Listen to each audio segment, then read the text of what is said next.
नमस्कार। मैं विजय वर्मा आप सभी का स्वागत करता हूं आपके अपने YouTube channel maths easy solution में। आज सिमिलर ट्रायंगल के बारे में पढ़ेंगे जो कि SSC एंड कॉम्पिटिटिव एग्जाम में पूछे जाते हैं। सिमिलर ट्रायंगल के अंतर्गत सबसे पहला थ्योरम जो आता है वो है थेल्स थ्योरम, जिसे बेसिक प्रोपोर्शनैलिटी थ्योरम भी बोलते हैं। ये थ्योरम क्या बोलता है? कहता है कि if a line is drawn parallel to one side of a triangle intersecting the other two sides then it divides these sides in the same ratio. इसका मतलब क्या है कि मैंने एक ट्रायंगल बनाया ABC। कहता है if a line is drawn parallel to one side of a triangle. मैंने सपोज करो एक साइड BC के पैरेलल में एक लाइन ड्रॉ करता हूँ। एक लाइन ड्रॉ किया, कहता है कि drawn parallel to one side of a triangle intersecting the other two sides. ये लाइन क्या कर रहा है? बाकी दोनों साइड जो है ट्रायंगल के उन दोनों को इंटरसेक्ट कर रहा है। सपोज करो मैंने इसका नाम दे दिया D और इसका नाम दे दिया E। तो कहता है कि intersecting the other two side then it divide this sides in the same ratio. इसका मतलब क्या है कि ये जो D है इस AB को दो पार्ट में डिवाइड कर रहा है और यही D AC को दो पार्ट AE और EC में डिवाइड कर रहा है। तो कहता है इसका और इसका रेशियो बराबर है इसका और इसका रेशियो के। कहने का मतलब AD बाय DB इक्वल होगा AE बाय EC के। तो यही कहता है थेल्स थ्योरम कि AD बाय DB जो होगा AE बाय EC के बराबर होगा अगर DE पैरेलल हो BC के। आप इसका और एक दो इसके तरीके हैं जिससे हम कह सकते हैं कि ये थेल्स थ्योरम है। वो क्या है देखिए, अगर हम इसमें और इसमें दोनों में 1 ऐड करते हैं AD by DB plus 1 equal to AE by EC plus 1, तो हमारे पास क्या होता है AD plus DB by DB equal to AE plus EC by EC। AD और DB मिलके क्या हो जाता है AB बाय ये हमारा हो गया DB। फिर उसी तरह से AE और EC मिलके हो जाता है AC बाय हमारा ये हो गया EC। तो ये भी एक थेल्स थ्योरम ही है। अगर किसी भी ट्रायंगल में DE पैरेलल है BC का, तो इसका मतलब ये भी हो सकता है कि AB by DB equal to AC by EC। एक हो गया, इसी को एक हम क्या करते हैं उल्टा करके लिखते हैं DB बाय AD और EC बाय AE। इसमें भी क्या करते हैं बोथ साइड में 1 ऐड करता हूँ, तो ये क्या हो जाएगा AD plus DB by AD equal to EC plus AE by AE। AD और DB मिलके हो जा रहा है AB। AD और DB मिलके AB बाय AD और EC और AE मिलके हो जा रहा है AC बाय AE। तो ये भी हमारा एक थेल्स थ्योरम का रिजल्ट है। तो थेल्स थ्योरम के हमें 3 रिजल्ट मिले हैं। तीनों में से अगर कोई एक है तो हम कह देंगे कि ये थेल्स थ्योरम को बताता है। नेक्स्ट हम लोग देखेंगे कि इसका कन्वर्स क्या कहता है।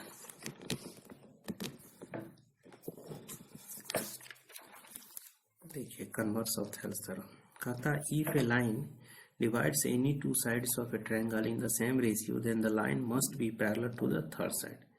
ये कहता है कि देखिए मैं एक ट्रायंगल बनाया ABC। A line divides any two sides of a triangle in the same ratio then the line must be parallel to the third side।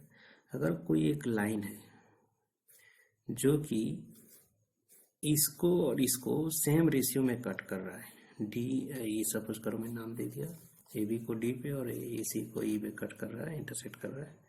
और अगर AD by DB equal to AE by EC अगर होता है तो definitely ये जो line होगा DE ये BC का पैरेलल होगा। अगर ऐसा होता है AD by DB equal to AE by AC, then DE must be parallel to BC।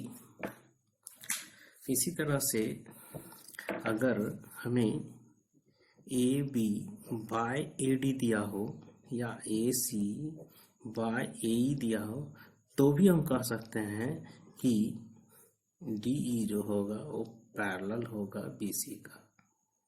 इसी तरह से सपोज करो AB by DB दिया हो और AC by AC दिया हो, तो अगर ये भी दिया हो तो भी हम कह सकते हैं कि DE जो होगा वो पैरेलल होगा BC का। तो हमने देखा तीन कंडीशन, अगर इस फॉर्म में रहे, तीन फॉर्म है, तीनों का अपोजिट भी रहे तो भी हो सकता है, जैसे AD by DB की जगह पे DB by AD रहे या AE by EC की जगह EC by AE रहे तो भी हम कह सकते हैं कि DE जो होगा पैरेलल होगा BC का। इसी तरह से AB by AD equal to AC by EE रहे तो भी हम कह सकते हैं कि ये इसका पैरेलल होगा, या इसका उल्टा रहे AD by AB भी रहे या AE by AC रहे तो भी कह सकते हैं कि इसका पैरेलल है। AB by DB equal to AC by EC रहे तो भी हम कहेंगे कि ये DE जो होगा BC का पैरेलल होगा, या फिर इसका उल्टा कह सकते हैं DB by AB equal to EC by AC। वैसे सिचुएशन में भी क्या होगा, DE BC का पैरेलल होगा। Converse of Thales theorem next देखेंगे, इससे कुछ सवाल देखिए। इसमें लिखा है in the given figure in triangle ABC DE is parallel to BC। यहाँ साफ दिया DE BC का पैरेलल है, तो DE जब BC का पैरेलल है तो हम यहाँ पे थेल्स थ्योरम लगा सकते हैं। थेल्स थ्योरम कहता क्या है, AD by DB equal to AE by EC। देखते हैं क्या दिया, AD इक्वल टू 2.4, AD का वैल्यू दिया हुआ है, AE का वैल्यू दिया हुआ है एंड EC का वैल्यू दिया। फाइंड द AB, हमें AB का वैल्यू निकालना है। तो AB का वैल्यू निकालने के लिए सबसे पहले हम क्या करते हैं, DB का वैल्यू निकाल लेते हैं। तो देखिए from Thales theorem AD by DB equal to AE by EC। तो AD का वैल्यू मुझे मालूम है 2.4 और DB का तो मुझे मालूम नहीं है। AE का वैल्यू हमें मालूम है 3.2 और EC का वैल्यू मालूम है 4.8। तो अगर हम दशमलव निकाल देते हैं तो 8 चौका 32, 8 चौका 48, 2 दूना 4, 2 तिया 6, फिर 2 से काटेंगे तो कितना हो जाएगा 1.2। तो DB इक्वल टू हो गया 1.2 इंटू 3 यानी 3.6। तो DB का वैल्यू हमें निकल गया 3.6 सेंटीमीटर। लेकिन मुझे निकालना किसका है, AB का। तो AB इक्वल टू क्या होगा, AD प्लस DB होगा, और AD का वैल्यू मुझे मालूम है 2.4 और प्लस DB का वैल्यू 3.6। तो इस तरह से हमें टोटल वैल्यू आ गया 6। तो 6 सेंटीमीटर हमारा AB का लेंथ निकल गया। इसी तरह के और भी सवाल आपको पूछे जा सकते हैं इसी से रिलेटेड। नेक्स्ट है angle bisector theorem. Angle bisector theorem क्या कहता है, देखिए कहता है the internal bisector of an angle of a triangle divides the opposite side internally in the ratio of the sides containing the angle. इसका मतलब क्या है, देखिए मैंने एक ट्रायंगल लिया ABC, कहता है the internal bisector of an angle of a triangle. मैंने एक ट्रायंगल लिया, उसका एक एंगल ले लिया और उस एंगल का इंटरनल बाइसेक्टर। तो इंटरनल बाइसेक्टर मैं कर रहा हूँ इसका, तो इस एंगल का मैं इंटरनल बाइसेक्ट कर दिया, इस एंगल को मैंने बाइसेक्ट कर दिया। ये क्या कर रहा है, bisector divide the opposite side. इस एंगल का अपोजिट साइड कौन है, BC है। इस BC को क्या कर रहा है, वो डिवाइड कर रहा है। तो divides the opposite sides internally in the ratio of the sides containing the angle. तो इस एंगल को कंटेनिंग कौन कर रहा है, तो AB कर रहा है और AC साइड कर रहा है। तो ये क्या किया, AD पहले BC को डिवाइड कर दिया, तो BD और DC दो पार्ट में डिवाइड कर दिया। तो कह रहा है कि रेशियो जो होगा AB और AC का वो इक्वल होगा BD और DC का रेशियो, BD और DC का रेशियो। तो एक चीज यही याद रखिए एंगल बाइसेक्टर थ्योरम में कि अगर कोई एक ट्रायंगल है, इसका कोई भी एक एंगल को अगर बाइसेक्ट कर रहा है और ये bisector angle bisector opposite side को डिवाइड कर रहा है, तो ये डिवाइड का जो रेशियो होगा, ये जो एंगल को कंटेनिंग कर रहा है साइड, उन साइड के रेशियो के बराबर होगा। इससे रिलेटेड कुछ सवाल भी देखेंगे हम लोग।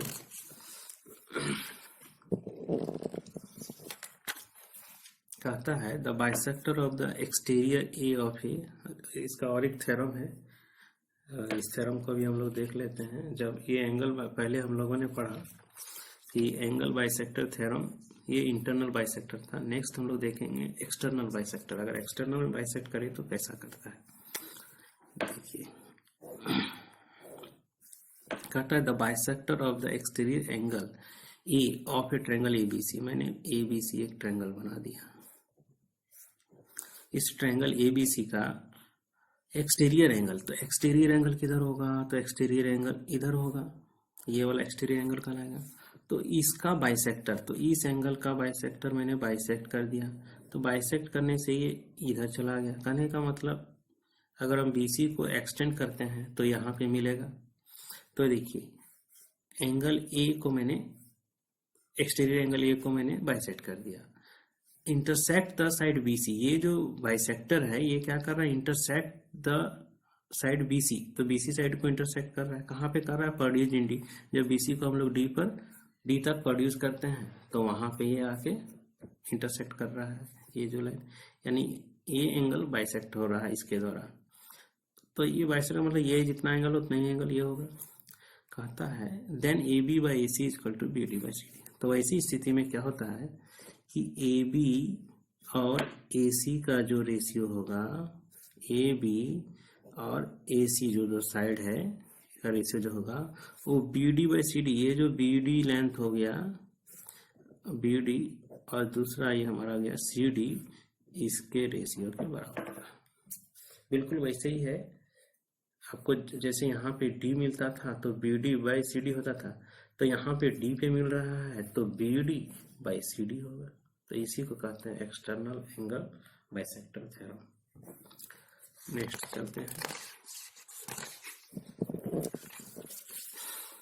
देखिए सवाल है हमारा इंटरनल एंगल बाइसेक्टर पे। लिखा है in the given figure AD is the bisector of BAC. ये जो बीएसी एंगल है हमारा, उसको एंगल को क्या कर रहा है, एडी दो इक्वल पार्ट में इसको बाइसेक्ट कर रहा है, डिवाइड कर रहा है। If A B is 10, A B का लेंथ मालूम है, ए सी इक्वल टू 6 मालूम है, बी सी 12, बी सी का लेंथ 12 मालूम है। Find the B D and C D. मुझे सेपरेटली मुझे बी डी का लेंथ और सी डी का सेपरेटली चाहिए। बी सी का मालूम है 12, तो देखिए बी डी का सपोज करो मैंने एक्स कंसिडर किया तो डी सी का लेंथ क्या हो जाएगा, 12 माइनस एक्स हो जाएगा। अभी हम लोग एंगल बाइसेक्टर थ्योरम क्या कहता है, कहता है कि ए बी बाय जो ए सी जो होगा वो B D by D C होगा, B D by D C होगा। ए बी का लेंथ मुझे मालूम है 10 और ए सी का 6 और बी डी हमने एक्स कंसिडर किया है, तो डी सी क्या होगा 12 माइनस एक्स हो जाएगा। इस तरह से 2 25 10, 2 3 4 इधर से करेंगे, 12 25 60 माइनस 5 एक्स बराबर 3 एक्स। तो 60 इक्वल टू कितना आ जाएगा 8 x. So x equal to 60 by 8, यानी 4 दूना 8, 4 से 15, यानी 7.5। तो एक्स का वैल्यू हमारा निकला, बी डी का लेंथ निकल गया 7.5 और हमारा जो डी सी का लेंथ होगा, बी डी हमारा एक्स निकल गया 7.5 और डी सी जो है हमारा वो 12 माइनस एक्स यानी 12 माइनस 7.5 यानी हमारा हो जाता है ये 4.5। तो डी सी का जो लेंथ होगा वो 4.5 हो जाएगा। नेक्स्ट और एक सवाल देखते हैं। इसमें कहता है in the given figure AD is the bisector of exterior angle A of triangle ABC. इसमें देखिए ट्रायंगल हमारा एक एबीसी है जिसमें एक्सटीरियर एंगल ए का, ए तो इंटरनल एंगल है, ये एक्सटर्नल एंगल है। एक्सटर्नल एंगल का जो बाइसेक्टर है वो देखिए यहाँ पे बीसी जो एक्सटेंड किया डी, यहाँ पे डी पे इंटरसेक्ट कर रहा है। तो वही लिखा है triangle ABC meeting BC produce in D. If A B is 10, A B का लेंथ मालूम है, ए सी का लेंथ हमको 6 मालूम है, B C is 12 given, B C का लेंथ मालूम है, find the C D, C D का लेंथ हमें निकालना है। तो बिल्कुल वही एक्सटर्नल एंगल बाइसेक्टर थ्योरम का फॉर्मूला लगाएंगे। इसमें क्या होता है A B by A C, A B by A C equal to क्या होता है B D by C D. तो B D by C D मैंने लगा दिया। तो ए बी का वैल्यू हमको मालूम है 10, ए सी का वैल्यू 6 और बी डी का लेंथ कितना हो जाएगा 12 प्लस एक्स हो जाएगा। ये 12 है, ये x, यानी BD का टोटल लेंथ 12 प्लस x और CD का लेंथ हमको x है। ये 2 बचे 10, 2 तिया 6, ये हमारा 5x हो जाएगा और इधर से 12 तिया 36 प्लस 3x, ये 3x इधर ले जाएंगे तो 2x इक्वल टू 36 हो जाएगा, यानी x इक्वल टू 18। सो इस तरह से हमारा x जो CD हमने CD का लेंथ x कंसिडर किया था, तो हमारा CD का लेंथ हमारा 18 हमको मालूम चल गया। तो इस तरह से हम लोग निकाल सकते हैं।